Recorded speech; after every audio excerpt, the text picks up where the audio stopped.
আসসালামু আলাইকুম। নিশ্চয়ই সবাই ভালো আছেন। আলহামদুলিল্লাহ আমিও ভালো আছি।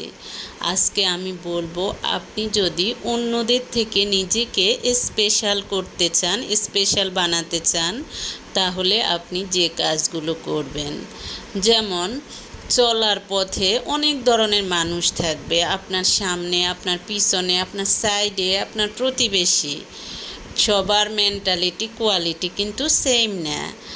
তাহলে আপনি কি করবেন, দেখা যায় যে কারো খোঁচা দিয়ে কথা বলার অভ্যাস, কারো কটু কথা বলার অভ্যাস, কারো মিথ্যা কথা বলার অভ্যাস, কারোর কাছে আপনি দেখা যায় যে বললেন, সে দিয়ে পুরো রচনা আবিষ্কার করে অন্যের কাছে সেটা বলে বেড়ায় বা আপনার নামে মিথ্যা কথা বলে বেড়ায়। এরকম অনেক ধরনের মানুষ পাবেন।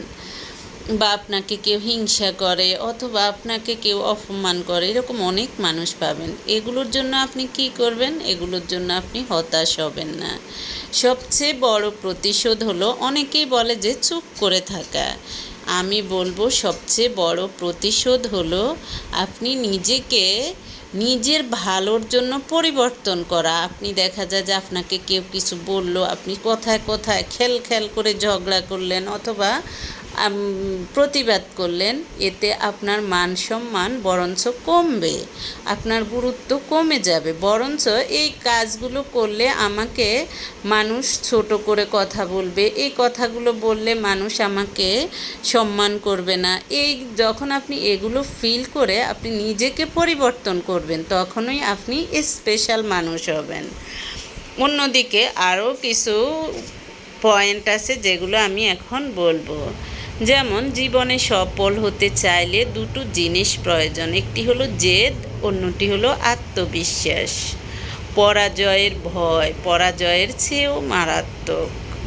কারণ অনেক মানুষ বলে, এই ভয় পাওয়াটাই কিন্তু মানুষ উঠতে পারে না। এরপর বলবো, সাফল্য হলো 95% কঠোর পরিশ্রম, 4% অনুপ্রেরণা এবং 1% ভাগ্যের যোগফল। ইন্ড মানেই সব কিছু শেষ নয়। ইন্ড শব্দের অর্থ হচ্ছে ইফোর্টস নেভার ডাই, অর্থাৎ প্রচেষ্টার মৃত্যু নেই। একটা পরাজয় আরও পরাজয়ের জন্ম দেয়। যে সব কিছু তৈরি অবস্থায় পেতে চায় সে জীবনে কিছুই করতে পারে না। নো শব্দের অর্থ না নয়। নো মানে হলো নেক্সট অপরচুনিটি বা পরবর্তী সুযোগ। আজ থেকে 5 বছর পর আপনি কোথায় যাবেন তা নির্ভর করবে এখন আপনি কতটুকু পরিশ্রম করেছেন এবং কোন ধরনের মানুষের সাথে মিশেছেন তার উপর।